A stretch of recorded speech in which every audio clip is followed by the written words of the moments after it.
And welcome back to the Constitutionalist Podcast. I'm your host, Chad White. If you didn't know, this is a premier podcast for the website, cpluscomedy.com. Like I just said, it's a website. Go there. Let's be honest, guys. I've been struggling past couple of weeks. But here we are. Doing this thing. Doing this thing is what is called the Constitutionalist Podcast.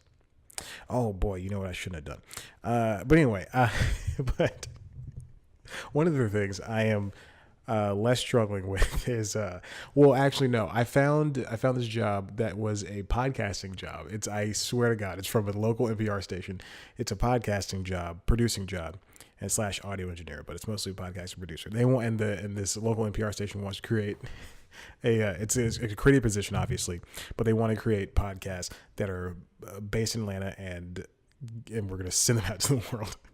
And also they do the StoryCorps for, I believe it is, Georgia Public Broadcasting does StoryCorps too, for All Things Considered. Anyway, so I wanted this job, so I applied. And then they said they want a sample of your work. I said, why not? Don't send them the Constitutionals. Don't send them news time. Send them a brand new thing. So I created a new podcast. It's called The Application.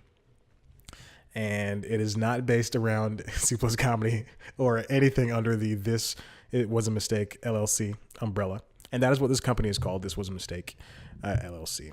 That's what, because you can't write down C Plus Comedy on things. And so now we have this, I have this podcast that I've been doing every single day ever since I applied. I just recorded episode 2. And I say as if every single day, as if they're going to listen to it. But I will be doing episode 3 tomorrow. I'll be doing episode 4 on Friday. Oh my gosh. But here we are. Now we're recording this. So I spent 20 minutes doing that. I spent 20 minutes recording that podcast. 20. The first episode was 10 because it was written and it was very concise and I knew what I wanted to do. But then this one I said, no. Show them what you're really made of. And I talked for 20 minutes straight. It got better towards the end. Like the first, I would say 15 minutes, not say first 12 minutes are me trying to be, I'm basically mimicking what I listen to on Up First or the 1A podcast from WAMU, which is also an NPR podcast, over there in Washington. But I thought, once you get to like minute 13, it's me just opening up. I'm not editorializing the stories because it is serious. It's a serious thing, so I'm doing this seriously. But I just get in there and I go, and I'm basically shooting S. That's what this is. That's what this is all about. So there we go. So hopefully I get that job. I swear I'm gonna send it to them. I'm gonna make one every single day, and until I actually get the position. I was nervous for the first time I was doing it. I kept deleting. I kept stopping and deleting it. Then audition crashed. I was like, no, I'm gonna do this. I sat down for 20 minutes and did it. But let's get going on with this episode. I'll probably tell you more about the application. I'll just tell you more about it now. It's fine because I don't have anything to talk about really. I do have something to talk about. Anyway, I just had a stroke. No big deal. So the position is for audio engineer and producer podcast, but they really want to do this whole podcasting thing. I think it's because mostly people or NPR stations are seeing how many listeners they're getting. Or NPR styled stations, this public radio stuff. They're seeing how they are getting these listens and views. Like 2 Dope Queens is from WNYC and their public radio. They're not NPR, but they're public radio. And WAMU, of course, with 1A is probably getting the biggest listens, and All Things Considered and Fresh Air and all of these driven podcasts, all of these niche podcasts are getting these listens. Oh, I say niche and Fresh Air is like the broadest thing, as are 1A and the other ones, but still. But like something like 2 Dope Queens from WNYC or So Many White Guys, there are these niche podcasts that are finding this focus on in an area, and people are loving it and they're listening to it and they're flocking to it. So I decided to apply to this job. I've been applying to, little known fact, I've been applying to WABE for years, and I have gotten nary a response. But now this time I'm going to force my way in there. I'm going to go in there tomorrow. I'm going to call them. I'm going to text them, email them. That's not the way to apply for jobs, kids. So don't do that. But I really want this job. So anyway, let's move on to what I want to talk about. So TV shows have, they always come up on the Emmys happen. Let's talk about the Emmys really quick. There was one, it was a fine Emmys, which is, fair and everything. There's a lot of reviews coming from, Deadline and Variety, the trades, Hollywood Reporter, and they're all reviewing like, oh, the Emmys was tepid and it wasn't good, blah, blah, blah. But I thought it was a fine Emmys. It's not I don't expect the best from something that is produced by NBC or like a big award. I don't expect that much from a big award show. We got a surprise wedding, what's it called? Marriage proposal. But the issue is, I think the issue is, and you can't say Emmys are so white because it was a diverse picking this year. But I think the issue is that there's a lot of stuff to watch. And B, I can hear a motorcycle outside. And B, you probably heard it too. And B, there were a lot of first timers up there, like Henry Winkler. I can just hear the world of Black Twitter people of color Twitter just exploding because Henry Winkler beat, I think it was Donald Glover and some other people Best Supporting Actor. It was Brian Tyree Henry and Titus Burgess. But Henry Winkler has not got an Emmy. He's been on TV for 40 years and he hasn't got an Emmy. So there we go. And then Rachel Brosnahan and the entire team at Marvelous Miss Maisel, they won 4 awards tonight. But then again, I mean, diversity, when you want these diversity slots, they are for women too. They're not just for people of color. They're for women as well. And those women happen to be white women. So, but I'm very happy that everything went on without a hitch. I did have a lot of qualms though. It shouldn't. I think. Okay, so one of the reviews said for Michael Che and Colin Jost, who are Weekend Update hosts, they said that they were they were tepid. They didn't have as many hard. They said they were out of place, essentially, saying that Che and Jost are more suited for their Weekend Update offering, which I don't think is the case. I think that they did. I do feel that the jokes weren't as punchy or as hard hitting, and a lot of the SNL writers wrote on it. I noticed. I watched the credits because I am a loser, but Mikey Day was there. He wrote for the show, and a few other SNL writers. I only noticed Mikey Day because I like Mikey Day, but and because he's deserved to be there. He's been working his entire. Gosh, he was on that Nick Cannon show. What's it called? Wild 'N Out, and he went to SNL. How many people did that? Him and Pete Davidson, Lil Rel Howery, Kevin Hart, and some other people. They all exploded, and everybody's gone their separate ways now. It's insane. Anyway, going back, but I think Che and Jost, and the show was also produced by Lorne Michaels because, of course, he's a mega producer over at NBC. So I think the issue is that the jokes weren't hard hitting, and also the jokes probably were more suited for Weekend Update, but. I think honestly they should have started writing. They should have started writing the show, and I'm not saying Che and Jost, but I'm saying the writers in them. I assume they could have only gotten together last month, but they should have started writing it in May. If we know who's gonna host, the day we know who's gonna host, get the writers together and don't even get on text chain. Just start, just put down what jokes we're gonna tell. Just start having write fake jokes every single week. Have them come together once a week via Skype or something. I don't know if it's possible. I don't know, but that's how they get warmed up because I think the jokes did have a miss factor. The timing was great. The Fred Armisen and Maya Rudolph stuff was good. Because I love a good callback, but such as Michael Che's "Thank You Jesus," and a bunch of people started thanking Jesus after that. But I think the issue is that it was just there was a factor of jokes, not enough jokes, and not enough frequency of jokes. One of the issues, and another one of the issues I had was I think that Che and Jost, they used them perfectly. Like they came in and we saw them a decent amount of times because when you're watching, there's a whole kerfuffle of over Che and Jost hosting, and then it just kind of died down. Mostly, and it was mostly brought up by one person who is in charge of this nation,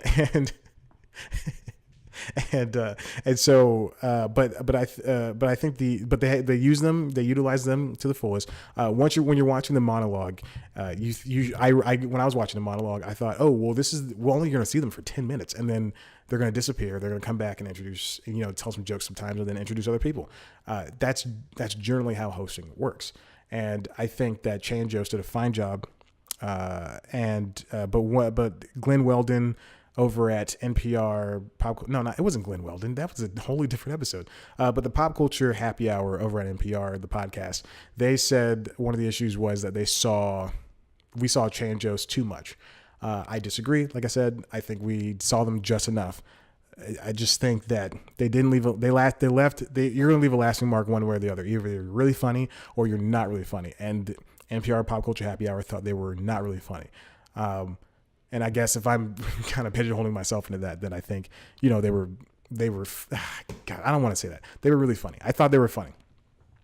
But I do think that they should have just gotten the team together and wrote some jokes a month or two beforehand instead of, what I assume is just the month or weeks beforehand.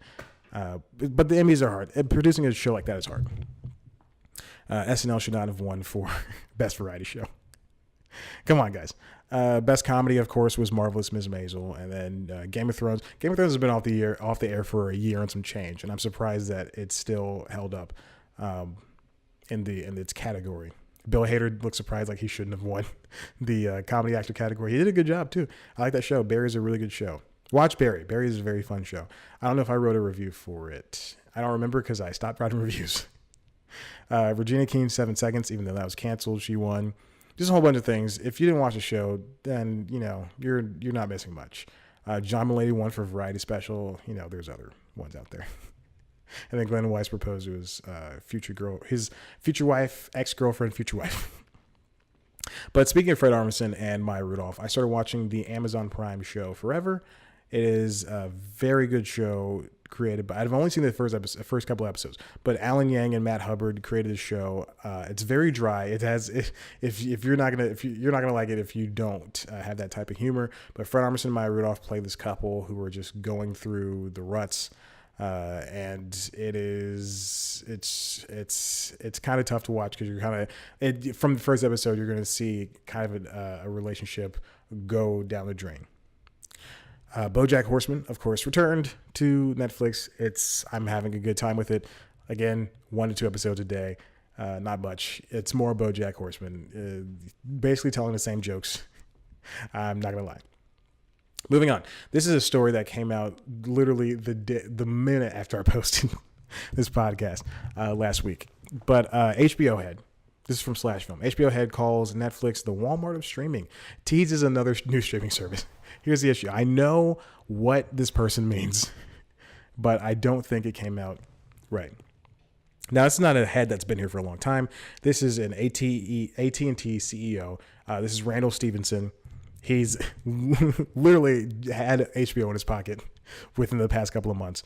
Stevenson said, this is a quote from Variety, AT&T is looking to launch a new direct-to-consumer model for Warner Media, the former Time Warner, built around the Warner Bros. Content library, including content from HBO and Turner Sports. The company plans to reveal more details of the new direct-to-consumer streaming plans in the fourth quarter of 2018. And this is what he said about Netflix. HBO is a very, very unique asset.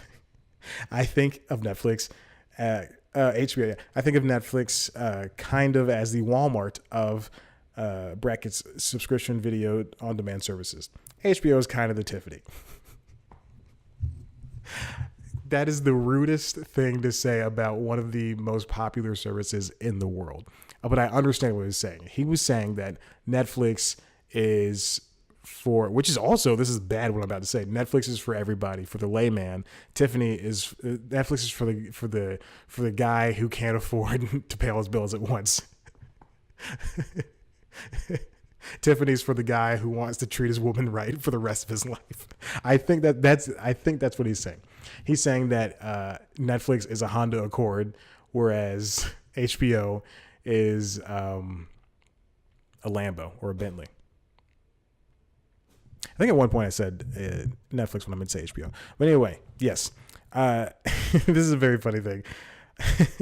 Ben Pearson at Slash Film dug up the numbers for both Tiffany and for Walmart.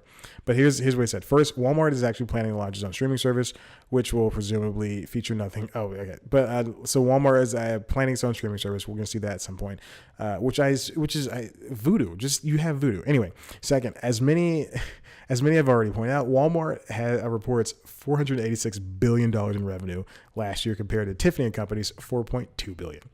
That is $484 billion more. Walmart gets that much more money. So I think that's very odd. And it's, HBO and Netflix tied for Emmys won this past week, even though Netflix eclipsed HBO by about, how many Emmys was it? 10, something like that. I don't remember. Oh, Netflix had 112 nominations while HBO had 8. So four. But they tied in the end, mostly because of Godless, a show that I did not even know existed. But I think it's very strange to come out and attack the most popular streaming service because they are competing with. And again, I'm not one to say, oh yeah, I love going to Netflix. No, I don't even have a favorite streaming service. I spend a lot of time on Hulu, but that's because that's where a lot of the shows I watch are. I spend a lot of time on Netflix. I spend a lot of time on Amazon. It's really funny. There are the three major streaming services. You can spend $22 because it's 13 for Amazon, 13 for Netflix, or 12 for Netflix, and then 8 for Hulu if you want commercials. And which I'll get to in a second. And we spend that much. You can spend under $25. Under 30 in total if you get all the HDs and no commercials for Hulu. You can spend under 30 or a little over $30. You can have all the TV in the world, and we still complain, and we're still over here just being the worst people. But I got Hulu with live TV in order to watch the Emmys. Let me tell you, with Xfinity Internet is the worst because it's always jittery on live TV. I dislike it. But I like the service. I don't like Xfinity, but I love Hulu with live TV. So I have that for another week until I unsubscribe, because $40 is a lot for someone like myself. But moving on, Conan O'Brien announced that the Late Night Archive will be coming to you online. That's so 4,000 episodes from his late night years. 4,000 episodes. The archive is coming. This is from the 25th anniversary that happened last week. Conan said that I think it's just going to be Late Night with Conan O'Brien. I don't know what happens to the Tonight Show. the 8 months that he was there. So the archive is going to be released in January 2019. I don't know if it's going to be a website. I don't know if it's going to be some type of YouTube situation. Who knows? But he announced it in a video. So hopefully, and coincidentally, I've been watching a bunch of old Conan remotes and old bits from his late night days. So who knows? Hopefully it'll be a YouTube channel of some sort. That's what I'm thinking. That's what I would love for the Carson people to do. There are so many things I've heard about Johnny Carson that you just can't find online anymore. Like they have select clips on their YouTube channel, and some people upload a bunch of clips of him. But you just don't. They don't have that. There's no way to have a bunch of old Carson stuff. I would love to see some stuff.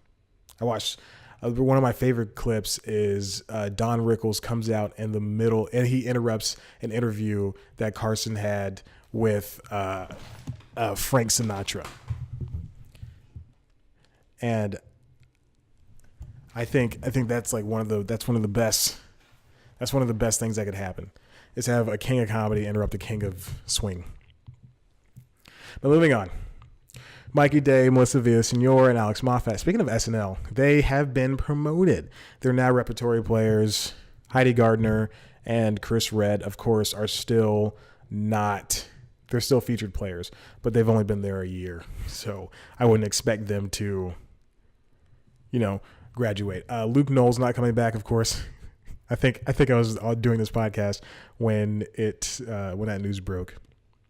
I'm excited for them. I love Mikey Day, Melissa, and Alex. They're very funny. You know what? SNL they probably don't even need. I mean, of course they could stand to get some more featured players, but they don't even really need to hire more people again, which I doubt they will. But who knows? They could hire somebody right now. Oh, Adam Driver and Kanye West are going to be this year's opener, season beginner, season opener is what I meant to say. Now, yesterday. I wonder if they're going to have Alec Baldwin come back. I really hope they don't. I like Alec. I just hope he doesn't come back. We don't need any more of that. But so yesterday I had a little part-time gig. I don't know how much I could say because I did sign an NDA. It's so strange because within the past year I've signed like 4 NDAs, which is not how I thought 2018 would go. I went from signing 0 NDA. Actually, no, I signed 1 NDA for the dating show when we shot it a very long time ago. And that was really, and I was so afraid. I remember I was so afraid to sign that NDA. I thought, oh my God, if I say anything about this, I'm going to get in so much trouble. And then I ended up, telling just like 1 or 2 people, and nothing happened. But these other NDAs, no, I haven't. No, I have not said anything. No, but my most recent one, I did a little background work on a TV show, on an upcoming TV show on a network. I was going to say the network, and then I didn't. On a network, and I had to play some type of gang member, which. When you look at what I'm wearing. If you're watching the video, you can see what I'm wearing. I don't look like a gang member. I am your uncle dressed for Easter Sunday. Easter Sunday uncle. That's what will be my new nickname. Easter Sunday uncle. That sounds like a rap name, but it also sounds like the first LP. Not a mixtape. The first LP in my catalog. Did you guys hear Easter Sunday Uncle? Did you hear his first album? I was gonna say posthumous, but that's what it is. That means I died. Yeah, did you hear that posthumous album from Uncle Easter Sunday Uncle? It was not good. It was 90s rap, but it was really slow. Walking down the street, having a good time. That's how it's gonna be. That's me, Easter Sunday Uncle. That's the title of this episode. I don't care. Easter Sunday Uncle. But I did play a gang member, and I have twists in my hair because I have a little sponge, and I sponge it up. And the makeup lady got mad at me. She's like, when you work with us, she didn't get mad. It was more of a frustration. When you work with us, you pick out your hair. You come with a fro. I was like, okay. And she started picking out my hair with the tiniest pick in the world. It's just like 2 prongs, just picking it out. I felt naked and afraid. Is that show still going? I don't care. I've never seen it. I should really get back to making more podcasts for this stupid thing. Let's see what else happened. Oh, I tried to rent. So I rent games instead of buying them because it's $7 over the weekend in lieu of $60, and trying to beat it before and turn it back in. I have a friend that does that. He'll buy a game, and then all week he'll play it, and then he'll beat it, and then he'll return it to GameStop or wherever he bought it from. I just don't want to do that. I like to take my time. So I rented Spider-Man when it came out, the weekend it came out, had it for 3 days. I fairly got into it fairly deep. I think I mentioned this last week. And now this past weekend, I couldn't rent because Redbox says my account's not in good standing. I returned the game. It was in the case. I don't do the printing thing. I'm always afraid renting from Redbox because a lot of people post the pictures of, they'll just get like a paper disc inside there, and it's just a piece of paper that has the QR code and all that stuff on there. I'm afraid that will happen to me. Like I'll spend the $7 or the $2, the $3 for the Blu-ray because I'm not homeless, and then I'll look at it and it'll just be this paper thing, and it scares me. What do you think of this idea? I wrote this idea down. I really don't like talking about my ideas, but I wrote this down. I saw mommy kissing Santa Claus, but then the kid kills the dad, and they have to spend all of Christmas trying to resurrect him. I think I might write that. That might be some type of short story or some type of script. Maybe I'll get back into stand up. That's what I'm thinking about doing. I already have 2 bit ideas down, but they're not necessarily. They're funny when I thought about them and I wrote them down because I remember laughing and thinking this is the greatest thing in the world. And now that I look at it a week removed, I'm thinking, maybe not. Who knows? But I had a good time yesterday. There's a lot of craft food. And let me tell you, if you've never had craft food, oh boy, you're missing out. Free food. I sat, actually, I could probably just describe to you my day for the next couple of minutes. I got there around noon 30, right down the street from me, which is amazing. Right near Ted Turner Drive. Getting really specific about where I live. No, right near Ted Turner Drive, near Turner Field.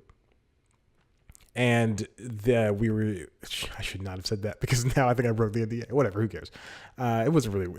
We drove down to South Atlanta. So we drove from there to South Atlanta to what would be defined as the hood. And we shot there, I swear on my life. And there was this guy and there's a lot of white people living in the hood too. It was really strange. And there's this guy who I would chalk up this next bit of info. I think he had some type of mental disability, but there was this guy who had his shirt off, and I assume he lived with his mom and his dad, but they were like, 2 elderly people, and their younger son. They were watching us shoot this TV show, and at some point, so we're maybe like an hour into shooting. I don't know, it doesn't matter. Like an hour into shooting, and this guy starts screaming at the top of his lungs. He's like the assistant director is the one in charge right now, and he starts screaming. The guy starts screaming, "F you! Cut! Action! Sound! Roll!" And I assume his mom or somebody on the crew or his mom were like, just, "Hey, be quiet! Shh, be quiet!" He's like, "F you, you white effing B." And it was, I thought, oh my gosh, this guy, what happens if he attacks one of the 50 people that are out here shooting this thing? It's very, very curious. But we had to pretend smoke joints. We had to pretend smoke cigarettes. Let me tell you, it does not taste good. I'm not one to do that stuff in the first place, but Jesus, this fake stuff he's like herbal cigarette. And you're sitting there like, it just goes into your throat and it makes you want to cough up a lung. So that's how regular smoking works. But anyway, craft table was great. A lot of free food. Some candy too.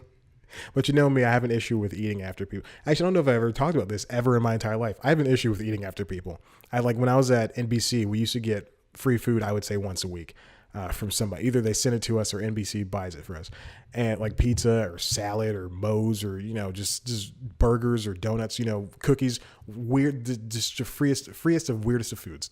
And I would never, like at first, because this is when I realized I did not like eating after people. So when I first started working there, I would eat the food and stuff. One day I got a sore throat and then I said, I'm never going to eat, after people again.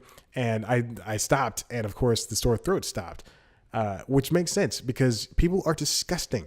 And when you see people just touch things with their hands and they cough and they don't cover their mouths and that does pass germs. Okay. Coughing, no matter what, passes germs. Anything that happens passes germs. All right. I understand that, but I like to keep my sanity by not doing that, by not partaking in stuff that I need to, that will get me sick.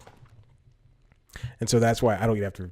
And then also, I would say maybe around the same time, about 2.5 years ago, I was at the gym and at my old gym, and I saw this guy, and I could point out the guy to this day. I saw this guy walk over to the water fountain, take a sip. He took a sip with some water, and then without moving his head, he spits the water back into the fountain. which I immediately said, I will never use another public water fountain. I never used public water fountains in the first place. But if it was at the gym, I assumed it was going to be clean. But now I would never use that because I saw that guy do that. And I could go back to that gym today and go, it was him. It was a white man, gray hair, skinny build. I could point him out right now. And you know what? That just narrowed down the population to about 7 billion. There's about 7 billion people on this planet. All white men. That's how I sees it. All white men. Listen, we've been going for a half an hour, so I'm gonna turn this off. If you like this, why don't you head on over to cpluscomedy.com where there's some stuff. You can also follow us on Twitter at cpluscomedy. Follow me on Twitter at Chad Black White. Like us on Facebook. Go to the webpage youtube.com/cpluscomedy to watch a video version of this podcast, as well as our premiere show News Time, which is a weekly entertainment news show that takes a hard-hitting look at the dumbest of news. This past week's episode was about the Creative Arts Emmys, and let me tell you, I have had a lot of hard times writing News Time episodes. This was the hardest News Time episode to write because there's no information on how the Emmy started. There's no information on how the Creative Emmy started. Now we basically know how the Emmy started. They started in the 1940s. They were Los Angeles locals only, and they handed out the awards, and there's only 10 of them. And then they blossomed into this. But the Creative Arts Emmys, and that's pretty much all the information you're gonna get, and the history and location, all that stuff. But that's like it would have barely, if I did an episode based solely on the Emmys, it would not have lasted 2 minutes. And then the Creative Arts Emmys, there's no information. There's zero information. Same thing for the Sports Emmys, Daytime Emmys, all these Emmys. There's no information on how this got started. It was really tough. And eventually I wrote about 5 minutes worth of material, and I realized this is nothing. This is not going to work. I wrote a very long cold open that was about 2 minutes long, and that took up most of the episode. So there you go. So watch it at your own risk. I do think the cold open's really good. And I talk about the Creative Arts Emmys, and I willfully mention that there's nothing that I can do in this episode. So check it out. All right, thanks for listening. I'm going to hang up now. Bye.